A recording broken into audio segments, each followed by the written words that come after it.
세상을 위한 복음의 통로 CGN TV 9월 11일 뉴욕의 쌍둥이 세계무역회관이 침공을 받아서 6,000명이 넘는 사람들이 희생을 당하는 정말 미중류의 충격을 우리는 겪었습니다. 세계 경제가 곤두박질을 하고 경악을 금치 못하는 가운데 재미있는 기사가 하나 있었는데, 그것은 미국과 미국의 교인들의 숫자가 증가했다는 것입니다. 두 번째 뉴스는 성경의 판매 증가율이 43% 늘었다는 것입니다. 타임즈의 보고죠.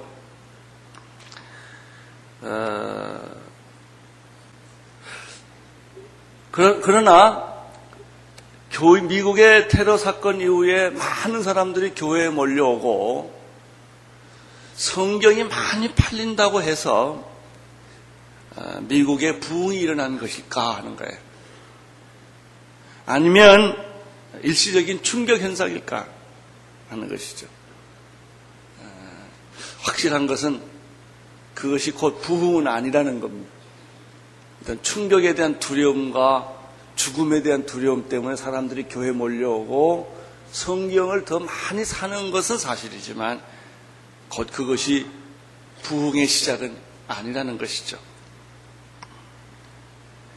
그렇습니다. 교회가 크고 교회에 사람이 많이 모이고 종교적인 행사가 많다고 해서 곧 그것이 부흥일까? 그렇게 속단할 수가 없습니다. 오히려 그런 종교적인 부흥은 영적 암흑기일 수가 있습니다. 예수님께서 가나의 혼인잔치에서 물을 포도주로 만드시는 기적을 베푸시고 그것을 떠나 가버나움으로 가십니다. 12절을 보십시오. 12절 시작. 그 후에 예수께서 그 어머니와 형제들과 제자들과 함께 가버나움으로 내려가 거기 여러 날 계시지 아니하시니라. 계속해서 13절에 보면 예수님께서 예루살렘에 계신다는 사실을 알 수가 있습니다. 13절을 보십시오. 유대인의 유월절이 가까운지라 예수께서 예루살렘으로 올라가셨더니 예수님께서 예루살렘으로 올라가시자마자 어디로 가시느냐 하면 놀랍게도 성전을 먼저 찾으셨다고 하는 사실이죠. 성전에 들어가셔서 예수님이 첫 번째 발견한 것은 놀라운 현상이었습니다. 그것은 하나님의 이름을 팔아 성전의 이름을 팔아서 장사하는 많은 무리들을 예수님이 목격하게 된 것입니다. 이 장면은 바로 전에 가나에서 혼인잔치 때 물과 을로 포도주를 만드는 장면과 얼마나 대조적인가를 알 수가 있습니다. 하나는 축복의 사건이요, 하나는 경고와 저주의 심판의 사건이기 때문에 그렇습니다. 14절을 보십시오. 시작. 성전 안에서 소와 양과 비둘기 파는 사람들과 돈 바꾸는 사람들이 앉아 있는 것을 보시고, 우리는 예수님이 원래 온유하고 겸손하시고 친절하고 사랑으로 가득 찬 참 화를 낼 줄 모르시는 그런 분이라고 이렇게 늘 생각을 했습니다. 그런데 오늘 성경에 보니까 특별히 15절 16절에 보니까 전혀 상상할 수 없는 그 모습을 우리가 여기서 처음 발견하게 됩니다. 15절 16절을 보십시오. 이러한 장사치의 무리들을 보시고 나서 예수님이 어떻게 하시냐면 15절 시작.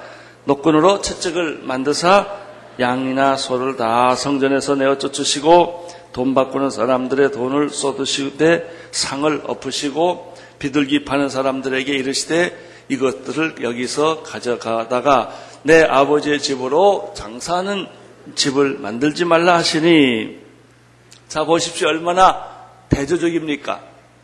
혼인잔치에 포도주가 떨어졌을 때 물을 포도주로 만드시던 그런 기적을 베푸시던 은혜를 베푸시던 예수님의 모습과는 달리 상을 엎으시고 소와 양을 저쪽으로 몰아내시고 그냥 그 소리를 지르시고 하나님의 이 거룩한 집을 장사하는 그런 집으로 만들지 말라라고 말씀하시는 예수님이십니다.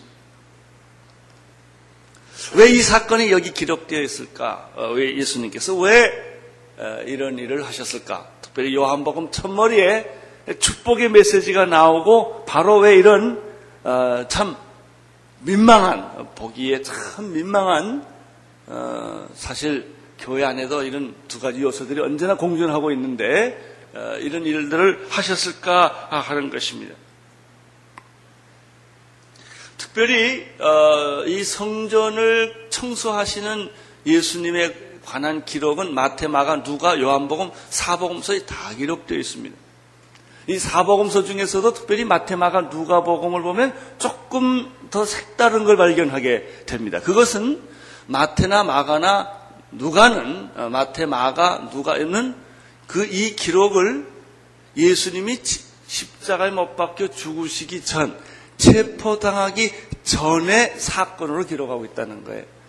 요한복음은 처음에 기록을 하고 있고 마태복음 21장, 마가복음 11장, 누가복음 19장에 나타나는데 이 마태복음 21장이나 마가복음 11장이나 누가복음 19장에서 다 보면은 예수님이 3년, 공생의 3년 지난 제 끝머리에 성전을 청소한 걸로 되어 있습니다.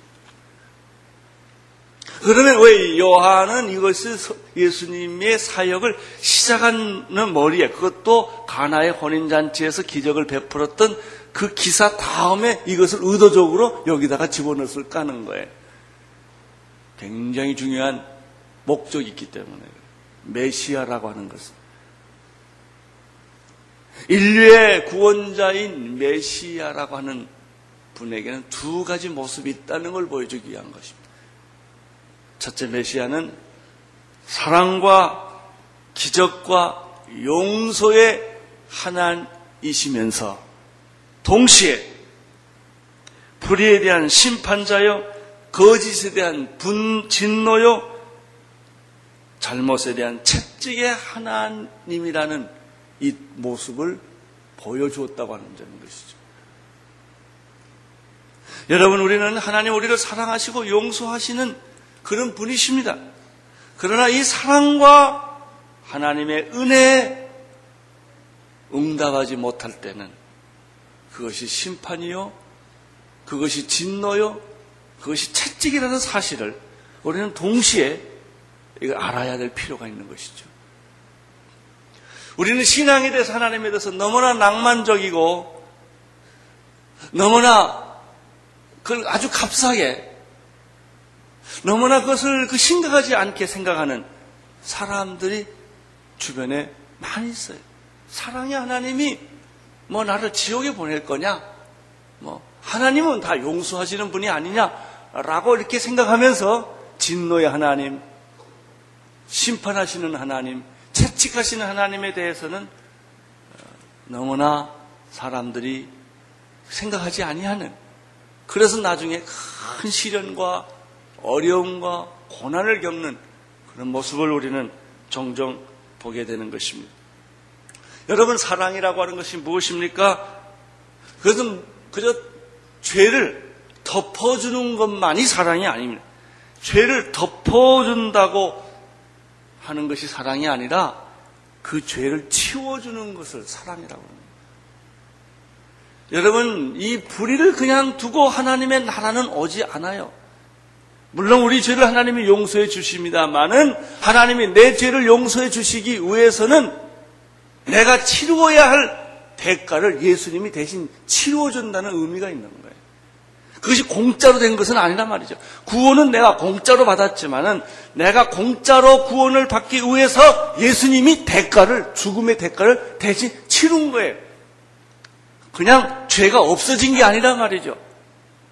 용서는 그냥 되는 게 아니에요. 내가 누구를 용서하기 위해서는 내가 그만큼 쓰라린 고통과 대가와 아픔을 내가 대신 치렀기 때문에 용서라는 것이 생기는 것이지, 내가 대가를 치르지 않고 용서가 그냥 제공되는 것은 아니라는 말이죠.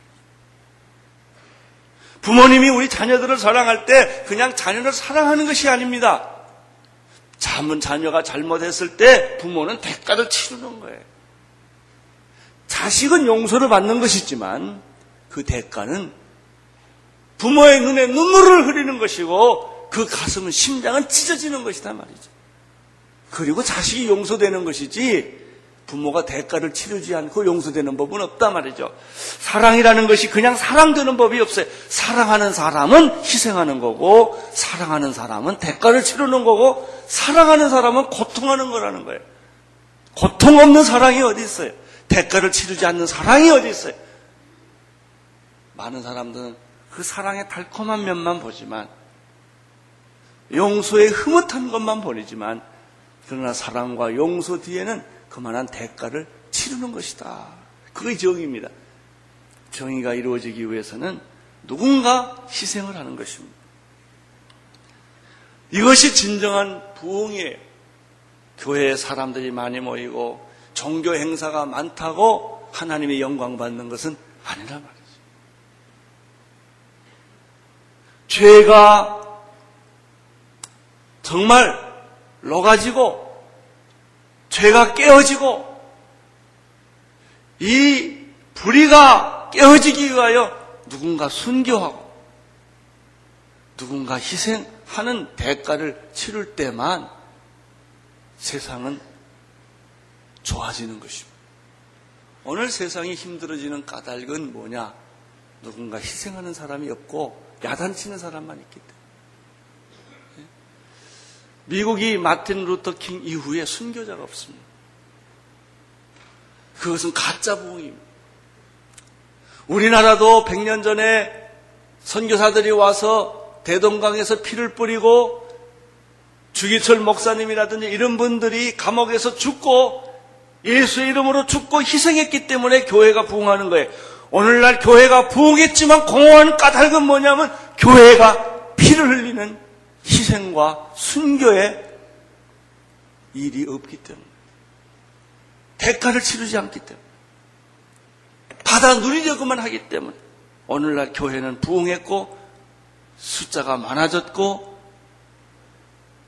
그리고 집은 화려하지만 아무 능력이 없는 까닭은 우리에게 순교의 흔적이 없기 때문에 고난의 채찍이 없기 때문에 내가 형제를 위하여 배가 고프고 형제를 위하여 눈물을 흘리고 형제를 위하여 희생하는 아픔의 흔적이 없기 때문에 기독교는 값싼 감상주의적인 종교로 타락해버리고 만다는 것입니다.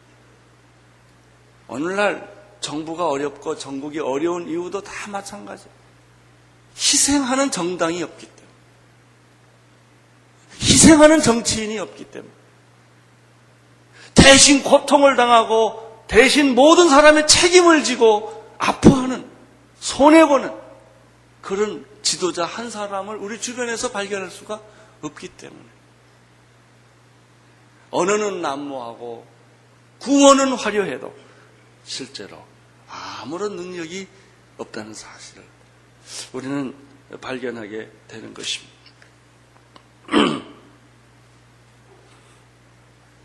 오늘 이 성전을 청소하시는 예수님의 모습에서 우리가 몇 가지 놀라운 영적 교훈들을 발견하게 됩니다. 첫째는 예수님의 열심입니다. 예수님의 열심. 예수님께서 예루살렘을 가시자마자 맨 처음에 찾는 데가 항상 성전이었어요. 나는 여러분이 항상 찾는 것이 교회가 되기를 바랍니다. 어디 여행 갔다 와도 교회 먼저 오고 돈이 생기든 좋은 일이 생기든 어려운 일이 생기든 언제나 그 성전 중심의 생각, 현대적인 용어로 표현하면 교회 중심의 생각이에요. 목사님한테 먼저 그 목사님을 잘하라는 뜻이 아닙니다. 그게 자기 마음의 표현이에요. 순장님에게 전화하고 하나가 지금 어디 여행 중에 있습니다. 제가 옛날에 그런 적이 있었어요. 성경 공부를 했는데 절대 안 빠지기로 했거든요. 그랬더니 미국에 가서 전화를 했어. 성경 공부하는 시간에. 목사님, 나 지금 이 시간을 기억하고 전화한 거니까 나 안 빠진 겁니다. 그 모임에. 그 성경 공부 모임, 그 순 모임을 생각해서 그 시간에 전화로 문안해 주는 거예요. 마음이 거기 있다는 거예요. 여러분의 마음이 어디에 있어요? 텔레비전에 있습니까? 극장에 있습니까? 파티에 있습니까? 예. 예수님의 마음은 항상 성전에 있었어요.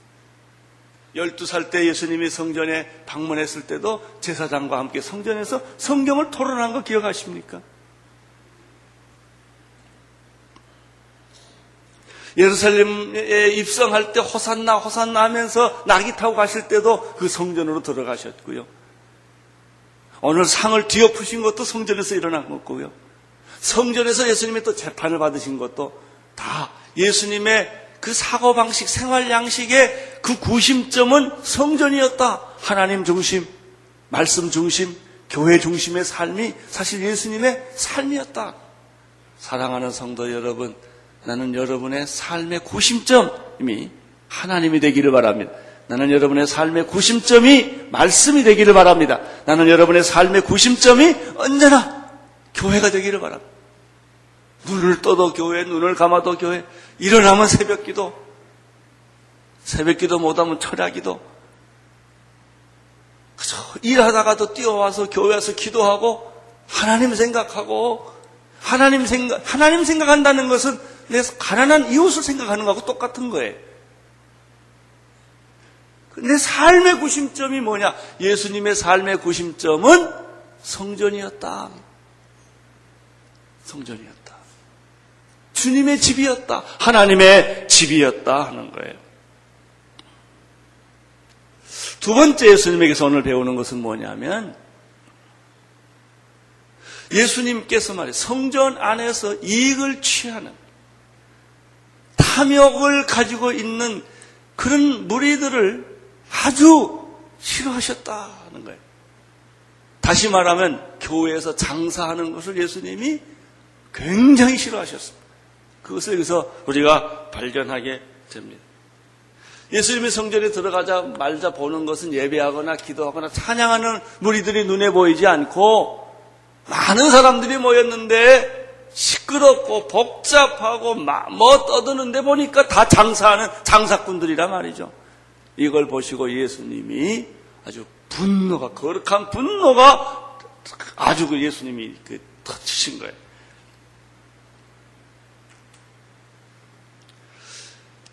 예수님께서 이렇게 분노하신 것을 보면은 두 가지 그룹이었습니다. 하나는 소와 양을 가져다가 제사 드리러 오는 사람들에게 그것을 제공해 주는 무리예요.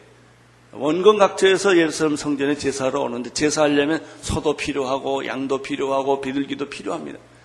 네, 그걸 가져올 수도 있지만 가져오지 못할 경우가 많습니다. 그래서 그 사람들을 위해서 그 예배를 잘 보게 하기 위해서 미리 준비해 줬다가 준비하지 못한 사람이 그걸 가져가도록 하는 것이죠. 또 소와 양이나 비둘기 같은 거 가져왔다 하더라도 오는 도중에 상처가 나거나 잘못됐을 때는 거룩한 것을 밝히기 위해서 그걸 바꿔주는 그런 아주 좋은 일을 하는 것입니다. 돈 바꾸는 일만 해도 그래 지금 같은 환전서가 아니라 성전세 반세계를 내게 되어 있는데 로마 화폐를 가지고 있는 사람은 로마 화폐를 가지고 세금을 못 내죠. 성전에 헌금을 못 합니다. 로마 화폐이기 때문에. 그래서 그것을 세겔로 바꿔주는 환전을 했던 것이죠. 참 얼마나 좋은 일입니까? 예배를 드리기 위해서 소나 양을 준비해주고 예배 세금을 잘 헌금을 내기 위해서 로마 화폐를 내지 않게 하고 그 유대인의 화폐인 세겔로 낼 수 있도록 환전을 해주는 일이 얼마나 좋은 일입니까? 그러나 문제는 그 돈을 바꾸면서 이득을 챙긴 게 문제며 소를 바꿔주면서 마침 그 기찻간에서 뭘 사 먹으려면 돈이 비싸잖아요.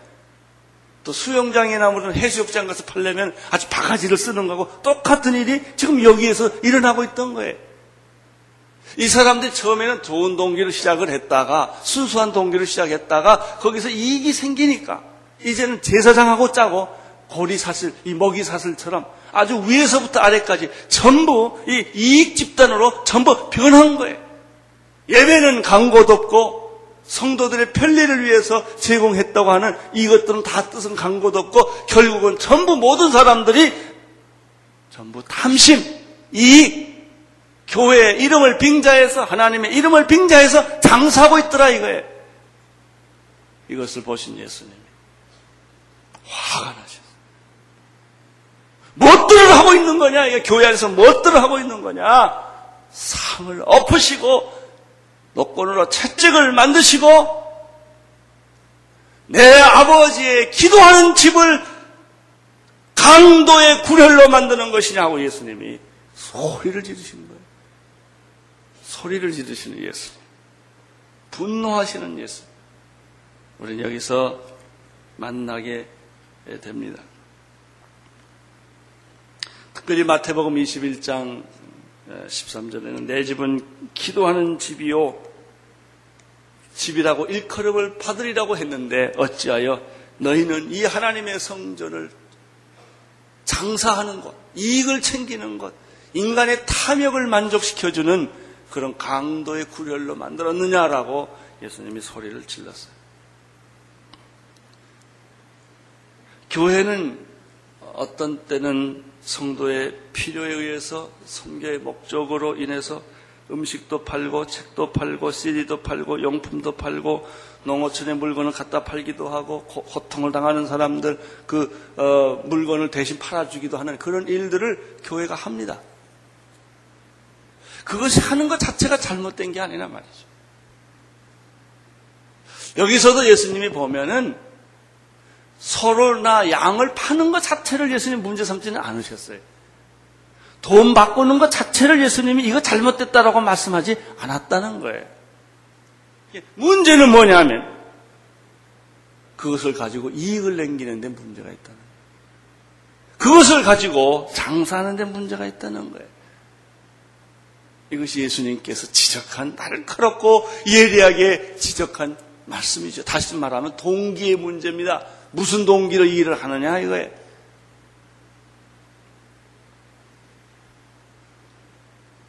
내 아버지의 집을 장사하는 집으로 만들지 말라. 교회의 본질에 관한 것입니다. 교회는 예배하는 것이요, 기도하는 것이요.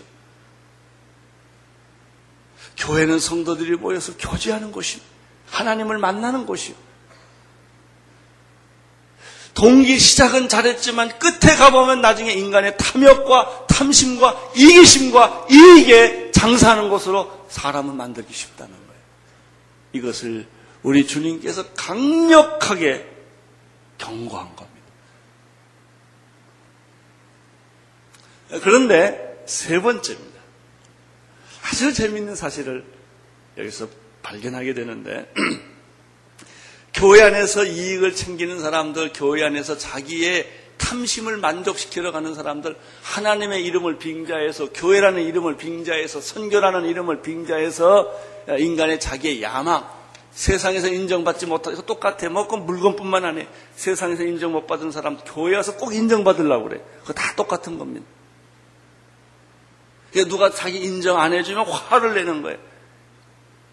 어떤 사람은 자기가 일을 독점을 다 해요. 그 독점을 못하게 하면 화를 내게 하는 거예요. 다 동기가 다 마찬가지입니다. 정말 하나님을 위한 거냐, 섬기는 것이냐 하는 거예요. 하나님을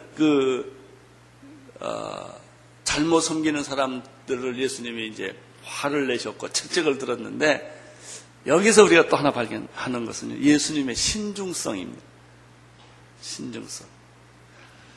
그렇게 야단을 치면서 잘 보십시오. 예수님이 사람에게는 상처를 주지 않았다는 점이에요. 자, 보십시오. 성경을 잘 보세요. 이 성경을 보면 12절, 13절, 14절 쭉 보시면 예수님 노끈을 들어 채찍을 만들어 양이나 소나 비둘기, 양이나 소를 내쫓습니다. 근데 사람을 내쫓지 않는다는데 잘 주의해서 보십시오. 그 채찍으로 양과 소를 쳐서 내쫓는데 그 채찍으로 사람을 치지 않았다는 거예요. 양과 소를 파는 것 자체를 그걸 잘못했다고 예수님이 말하는 것도 아니라는 겁니다.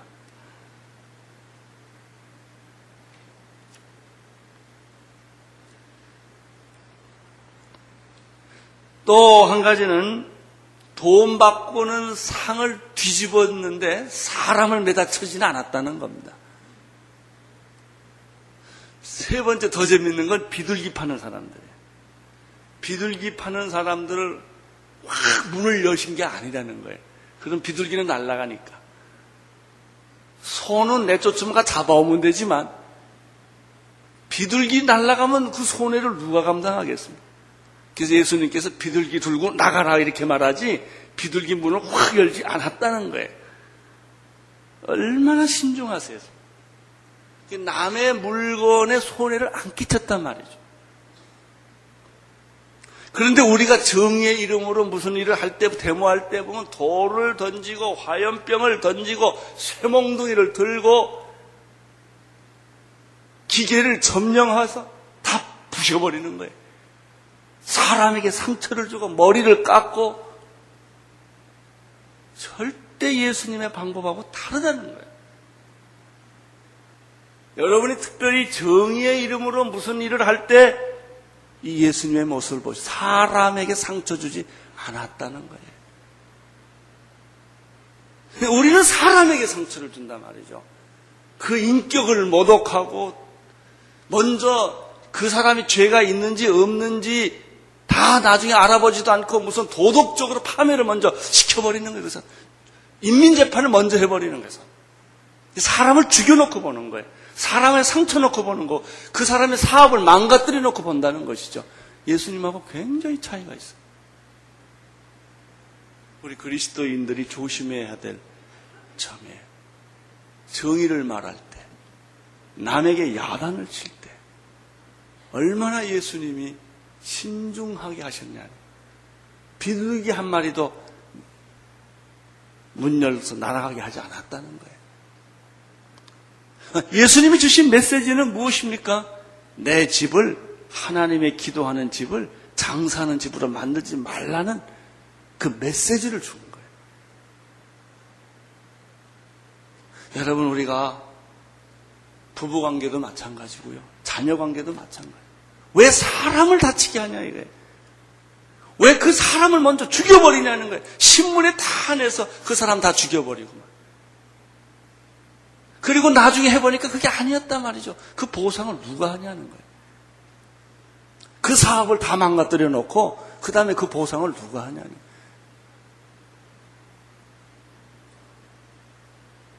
우리가 자기 주장할 수 있어요. 자기 생각 말할 수 있어요. 근데 왜 사람을 다치게 하냐는 거예요. 왜 그 인격을 다치게 하느냐는 거예요. 예수님도 안 하시는데. 여러분, 오늘 우리는 이 메시지에서 배워야 할 부분이에요. 사람 다치게 하지 마세요. 우리가 메시지는 줄 수 있어요. 그냥 그 인격을 모독해서는 안 되는 거예요. 또 하나 우리가 여기서 마지막으로 좀 배워야 될 것은 뭐냐면요. 예수님이 상을 뒤엎으니까 나도 뒤엎을 수 있다. 이 논리로 가지 말라는 거예요. 그건 예수님이에요. 내가 하나님이 아니란 말이죠. 잘 보세요. 예수님이 상을 뒤엎고 노끈으로 채찍에 들고 쫓았다고 제자들이 같이 했냐 안 했다는 거예요. 그건 예수님만이 할 수 있는 권한이에요. 우리에게 그런 일을 부딪혔을 때 어떻게 해야 되느냐? 그 메시지를 전하는 게 중요합니다. 메시지를 그 메시지가 전하지 않으니까 물리적인 행사를 한다는 것이죠. 성경은 메시지가 전달하지 안 되기 때문에 물리적인 행사를 하라라고 말씀한 적이 없어요. 물리적인 행사를 절제하기 때문에 순교하는 거 아닙니까? 왜 순교해? 순교가 왜 필요해요? 내가 물리적인 행사를 안 하기 때문에 그런. 같이 죽이고 같이 싸우고 같이 다 이렇게 뒤집어 놓는 일을 안 하기 때문에 내가 대신 죽는 거 아닙니까? 세상이 왜 고독해요? 대신 죽는 희생자가 없기 때문에. 그래서 세상이 외로운 거예요. 고독하고 허무한 거예요.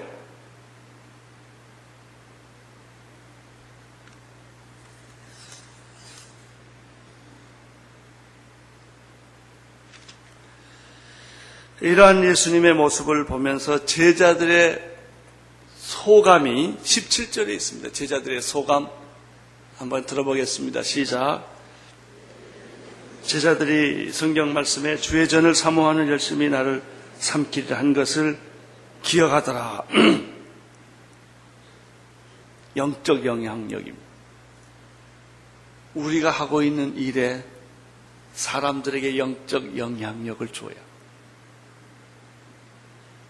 여러분, 데모하고 소리치고 빨간띠 띠고 이러는 사람 보고 영적 감화력을 받습니까? 절대 안 받습니다. 무서울 뿐이에요. 물리적으로 무서울 뿐이에요. 지난번에 한동대학 데모하는 거 보니까 노조들이 관을 갖다 놓고 못을 박더라고. 시커먼 관을 들고 데모하더라고. 그런다고 무슨 일이 해결되나요? 사람을, 총장을 감금하더라고. 못 나오게. 그런다고 일이 되나요? 영적 감화력이 있을까요? 그런 방법론이 영적인 감화력이 있을까요? 띠를 띠고 소리를 지른다고 세상이 변할까요? 아니에요.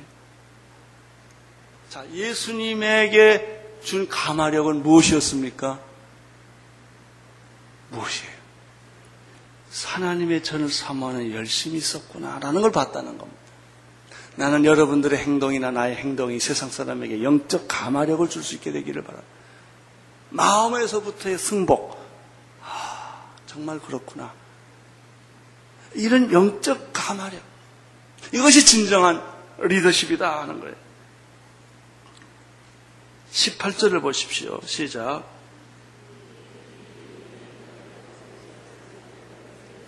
유대인들은 예수님의 이런 행동을 이해하지 못했습니다. 왜 당신이 이런 행동을 합니까? 그럴 때 예수님이 굉장히 이해할 수 없는 말을 하셨습니다.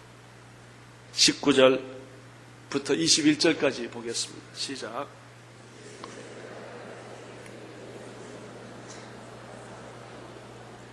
유대인들이 가로되 이 성전은 46년 동안 지었거늘 내가 3일 동안 일으키겠느냐 하더라.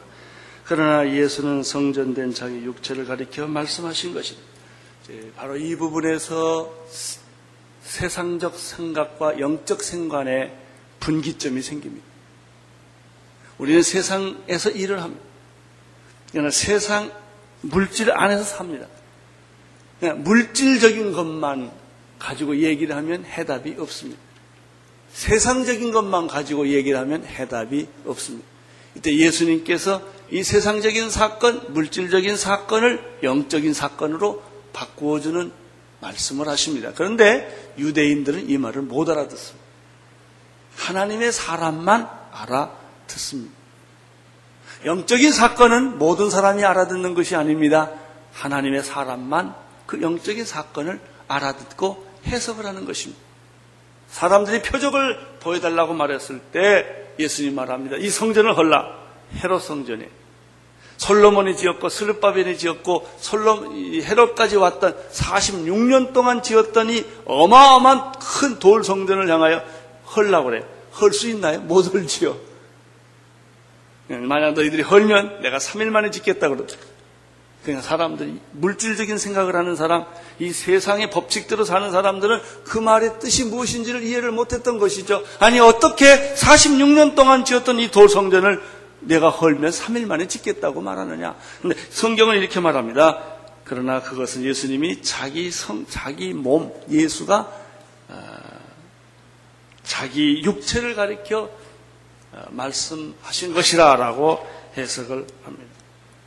구약에서는 하나님의 성전은 하나님이 임재하는 집이요, 하나님의 승리가 상징되는 것이요, 하나님의 창조의 모든 행위가 있는 것이요, 그리고 인간과 의사소통하는 장소요, 우주의 중심이요, 하나님의 거룩과 능력이 임하는 장소로서 성전을 생각을 했습니다. 예수님은 이 성전을 어떻게 생각했느냐? 자기의 육체가 성전이었다 라고 말씀하십니다. 정말 성령이 임재하는 곳, 하나님의 공동체가 성전이었다 하는 거예요. 여기서 예수님 말씀하신 것은 무엇입니까? 내가 너에게 보여줄 진짜 표적은 하나다. 그것은 부활이다. 너희가 나를 십자가에 못 박혀 죽이면 나는 3일 만에 다시 부활할 것이다. 이렇게 얘기를 하고 끝을 내십니다. 유대인들은 못 알아들었습니다. 다른 사람들은 다 못 알아들었습니다. 그러나 그것을 알아듣는 사람만이 알아듣는다는, 제자들도 몰랐어요. 언제 알았느냐? 예수님이 부활하고 나서야 예수님의 이 말씀을 알아들었다고 하는 것입니다. 나는 여러분의 삶에 영적 영향력 있게 되기를 바랍니다. 나는 여러분의 삶이 그것이 세상적인 것이긴 하지만 그러나 더 깊은 곳에 가면 구원의 진리와 그리고 놀라운 영적인 의미를 갖는 사건, 내 삶과 죽음, 내 직업, 그리고 나의 모든 행위가 세상 사람들은 이해하지 못한다 할지라도 하나님과 나만이 아는 비밀, 그 비밀 때문에, 그 섭리 때문에 우리는 내 삶을 바치고 내 인생을 바치고 나의 모든 것을 드려서 그분께 경배하며 찬양한다고 하는 사실. 오늘 메시지는 무엇입니까? 하나님은 거룩과 순결을 원하신다. 교회의 본질은 무엇인가? 성전의 본질은 무엇인가? 거룩과 순결이다. 장식품이 아니다. 나는 여러분의 신앙의 장식품을 다 제거하기를 바랍니다. 그리고 정말 내 내면의 깊은 곳에 하나님이 기뻐하시는 순수한 믿음, 거룩과 순결한 마음이 여러분의 믿음의 모습이 되기를 축원합니다. 온 세상을 위한 복음의 통로 CGN TV